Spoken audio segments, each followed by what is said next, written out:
আগের ম্যাচে বাংলাদেশকে হারিয়ে টি-20 বিশ্বকাপের নবম আসরে প্রথমবার সেমিফাইনালে উঠে ইতিহাস গড়ে আফগানিস্তান। আজ বৃহস্পতিবার দক্ষিণ আফ্রিকার বিপক্ষে ৫৬ রানে অল আউট হয়ে ৯ উইকেটের বিশাল ব্যবধানে হেরে ফাইনালের আগেই বিদায় নেয় আফগানরা। টি-20 বিশ্বকাপের চলতি আসরে উগান্ডাকে ৩৯ রানে অল আউট করে ওয়েস্ট ইন্ডিজ ক্রিকেট দল। এটাই বিশ্বকাপে কোনো দলের সর্বনিম্ন স্কোর। আফগানরা আজ ৫৬ রানে অল আউট হয়ে শুধু বিশ্বকাপ থেকেই বিদায়ী নয়, গড়েছে ৩টি বাজে রেকর্ড।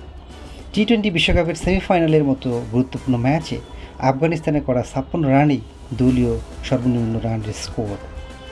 শুধু তাই নয়, টি-20 বিশ্বকাপে ৫৬ রানেই আফগানিস্তানের দলীয় সর্বনিম্ন স্কোর। এর আগে ২০১৪ সালে বাংলাদেশে অনুষ্ঠিত টি-20 বিশ্বকাপে টাইগারদের বিপক্ষে ৭২ রানে অল আউট হয়েছিল আফগানরা। দক্ষিণ আফ্রিকা এর আগে টি-20 ক্রিকেটে কোনো দলকে এত কম রানে আউট করতে পারেনি।